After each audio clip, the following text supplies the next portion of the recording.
दोस्तों, अपनी जीवन में कुछ भी करना, लेकिन अपने माता पिता का सर कभी झुकने मत देना। और ये बात आपके ऊपर पूरी तरह से डिपेंड करती है कि क्या आप अपने माता पिता को प्राउड फील करवाना चाहते हो, या आप अपनी जिंदगी को बहानों से चारों तरफ से घेरना चाहते हो। ये पूरी बातें आपके ऊपर ही डिपेंड करती हैं।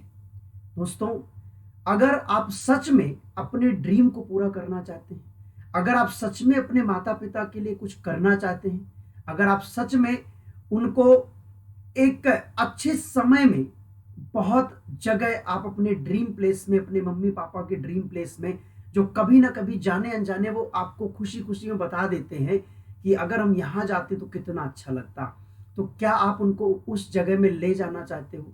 अगर हाँ, तो दोस्तों कभी भी अपने काम के प्रति आलस मत करना। पहली बात ये। दूसरी बात, लापरवाही की 1% की कोई गुंजाइश मत रखना। आप बड़े हो गए हैं, आप जिम्मेदार हो गए हैं, इसीलिए आपको आपके पेरेंट्स ने आपके ही हाल पर छोड़ दिया है। आप बहुत अच्छे तरीके से जानते हैं कि आपके पेरेंट्स को आप जैसे बोलते हैं वो उसी बात को पूरी तरह से मान लेते हैं। अगर आपने बोला कि आपने फोन इतनी देर से क्यों नहीं रखा, आप फोन में क्या कर रहे थे, अगर आपने उनको बोल दिया कि मैं फोन में पढ़ाई कर रहा था, मैंने फोन का बिल्कुल सुबह से लेकर शाम तक पढ़ाई कर रहा था, तो माता पिता इस बात को मान जाते हैं कि आप पढ़ाई कर रहे हो। लेकिन अगर आपने उनको धोखे में रखने की कोशिश किया, तो आप ये समझो कि आपका पूरा जीवन धोखे में जाने वाला है। क्यों? क्योंकि जब कोई व्यक्ति आपके ऊपर भरोसा करता है और आप उसके भरोसे को तोड़ते हो, तो ऊपर वाला आपके बहुत नजदीक होता है। और जब ऊपर वाला आपके बहुत नजदीक होता है, तो कहीं ना कहीं हमें उसका नुकसान जरूर मिलता है। दोस्तों, आप यकीन मानिए कि आपके जीवन में जो सक्सेस होती है ना, आप किस मुकाम तक जाना चाहते हैं, आप ऑफिसर बनेंगे या किस पोस्ट पर जाएंगे, यानी शुरू से लेकर के आखिरी तक की जो आपकी एक जर्नी होती है, उस पूरी जर्नी में जो भगवान है, जो एक पॉजिटिव एनर्जी है, ठीक है, वो आपकी इस विशेष बात को जरूर देखती है कि आप सुबह से लेकर के शाम तक अपनी लाइफ के लिए अच्छा क्या करते हैं। अगर आप अपनी लाइफ के साथ में खिलवाड़ करते हैं, तो आप ये समझो कि आप एक अच्छे नागरिक हो ही नहीं, आप एक अच्छे नागरिक का फर्ज ही नहीं निभा रहे हो। आप जब खुद के बारे में नहीं सोच रहे हो, तो आप अपने परिवार के बारे में क्या सोचोगे? जब आप अपने परिवार के लिए कुछ नहीं कर पाएंगे, तो आप समाज के बारे में तो सोच भी नहीं सकते हैं। जब समाज में आपका अस्तित्व नहीं होगा, तो आप अपने देश के लिए कुछ भी नहीं कर पाएंगे। दोस्तों, कहना और करना, there is a world of difference between both the things. आप सभी लोग जानते हैं कि कहने के लिए तो कितने लोग नाचते रहते हैं, है ना, कि हम ये करेंगे, हम वो करेंगे, हम इस पोस्ट में जाएंगे, हम ये करना चाहते हैं, हम वो करना चाहते हैं, इस वजह से हमारा सिलेक्शन नहीं हुआ। ठीक है, बहुत सारी ऐसी बातें होती हैं जो बच्चे कहते रहते हैं, लेकिन आप कहने वालों में से नहीं, आप करने वालों में से बनो। अगर आप सच में करने वालों में से बनोगे, तो 101% आप रिजल्ट दोगे। आप इस मेरी बात को माने, क्योंकि मैंने अपने लाइफ के लगभग 8 से 9 साल इस फील्ड को दिए हैं, और आप जैसे बहुत सारे बच्चों से मैं मिला हूं, बहुत सारे बच्चों को मैं फेल होते देखा हूं, बहुत सारे बच्चों को मैंने रोते हुए देखा है, बहुत सारे बच्चों को मैंने हंसी में बहुत खुश होते हुए देखा, उनके पेरेंट्स की खुशी को मैंने देखा है। उनके सिलेक्शन के दिन, जिस दिन उनका सिलेक्शन का एक सिर्फ खबर मिल जाती थी, एक रिजल्ट आ जाता था, थोड़ी सी बात हो जाती थी, उसके बाद आप सोचो कि उनके घर में कितनी बड़ी खुशियों की लहर दौड़ जाती थी। प्यारे बच्चों, ये जो बात होती है ना सिलेक्शन वाली, और ये जो नौकरी वाली, ये सिर्फ आपका सिलेक्शन नहीं होता है। आपके साथ साथ आपके माता पिता, आपके दादा दादी, आपके भाई बहन, आपके परिवार में जितने भी सदस्य होते हैं, अगर हम बहुत करीबी सदस्यों की बात करें, तो 6-7 सदस्य हर परिवार में होते हैं, और उन 6-7 का सिलेक्शन होता है। 6 से 7 जितने होते हैं, सभी का सिलेक्शन होता है आपके सिलेक्शन के साथ में। तो क्या आप क्या उनके दिल को दुखाना चाहेंगे? आप बिल्कुल दिल को नहीं दुखाना चाहते। प्यारे बच्चों, आप ये बिल्कुल मत सोचिएगा कि मैं अपनी क्लासेस का एडवर्टीजमेंट कर रहा हूं, मैं ऐड कर रहा हूं। मेरे जीवन का लक्ष्य ही बन चुका है टीचिंग, और मैं टीचर होने के नाते मैं किसी भी अपने एक बच्चे को गुमराह नहीं होने देना चाहता हूं।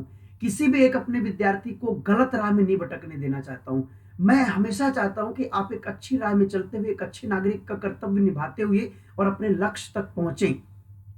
तो दोस्तों, आप ये बिल्कुल नहीं मानिए, हाँ मैं अपने क्लासेस की इंफॉर्मेशन आपको जरूर देता हूं। क्यों?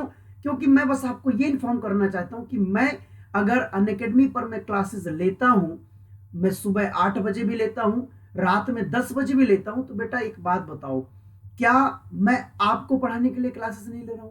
मैं ये क्लासेस आपको ही तो पढ़ाने के लिए ले रहा हूं। अगर आप इन क्लासेस को पढ़ करके कुछ अगर बेनिफिट कमा पाएंगे, तो बताओ आप मेरी लाइफ का उद्देश्य पूरा हो जाएगा कि नहीं हो जाएगा। एक टीचर का सबसे बड़ा उद्देश्य क्या होता है? एक टीचर का सबसे बड़ा उद्देश्य ये होता है कि उसका विद्यार्थी अपने मंजिल तक पहुंच जाए, ठीक है, और उसी मंजिल तक पहुंचाने में मैं अपनी भागीदारी निभाने की कोशिश कर रहा हूं और आपको एक अच्छे कंटेंट के साथ में बहुत अच्छे प्लेटफॉर्म में पढ़ाने की कोशिश कर रहा हूं। दोस्तों, मैं आपसे एक भी रुपए की कोई डिमांड नहीं कर रहा हूं, एक भी पैसे की कोई डिमांड नहीं कर रहा हूं।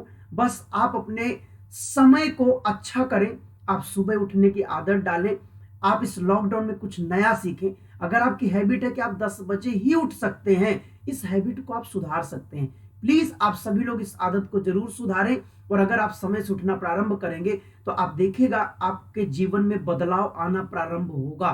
क्योंकि लाइफ में 6 से 7 घंटे सोना सफिशियंट होता है, और इस लॉकडाउन में अगर आपने इसको एक अपॉर्चुनिटी समझ करके, इसको प्रिपरेशन लीव समझ करके सारे सब्जेक्ट में कमांड कर ली, तो आप देखना जिस दिन लॉकडाउन खुलेगा उसके बाद जैसे एग्जाम्स होंगे तो बैक टू बैक आपके एग्जाम्स निकलेंगे और 101% आपका सिलेक्शन होगा। आप देख लीजिएगा। दोस्तों, कल दोपहर में मैं मैराथन क्लास में कंप्यूटर के एमसीक्यूज करवाऊंगा। आज मैंने थ्योरी के कुछ चीजें बताई थी, लेकिन कल 100% पूरे एमसीक्यूज में आपको करवाऊंगा। बहुत शानदार एमसीक्यू चलेगा धुआंधार तरीके से। तो आप कल की क्लास में जुड़ना ना भूलें 1 से 3। इसके साथ साथ कल संडे है और संडे स्पेशल बिल्कुल नहीं भूलना है। वीकेंड में हम कुछ नया करते हैं। उस बार हम नया क्या करने जा रहे हैं कि सुबह 8 से 9 मैथ्स की क्लास में प्रॉफिट एंड लॉस के एक्सीलेंट सवालों के साथ में मैं आपसे जुड़ूंगा। दोपहर में 1 से 3 बेसिक्स कंप्यूटर रहेगा, लेकिन उसमें बहुत सारे क्वेश्चंस हम लेंगे जो प्रीवियस क्वेश्चंस होंगे। और रात में 10 से 11 रीजनिंग की सीरीज में एक नया पैटर्न शुरू कर चुके हैं, उस पैटर्न को हम कंटिन्यू करेंगे। तो प्यारे बच्चों, हम सुबह मिलते हैं 8 से 9।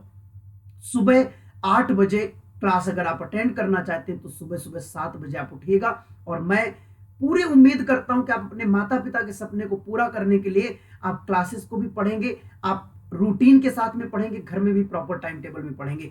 तो चलिए, मैं आपसे विदा लेता हूं। मैं उम्मीद करता हूं कि आप मेरी बात को समझ पाए होंगे। तो बहुत बहुत शुक्रिया। आप हमेशा खुश रहिए, अपने माता पिता को खुश रखिए, उनका आशीर्वाद लेते रहिए। अगर भगवान यहाँ नहीं आ पाए हैं तो उनको उन्होंने अपनी जगह में भेजा है, तो आप उनकी जगह को पूरा बना करके रखें। तो प्यारे बच्चों, हम कल मिलेंगे सुबह 8 बजे। बहुत बहुत शुक्रिया। Thank you so much. Thank you.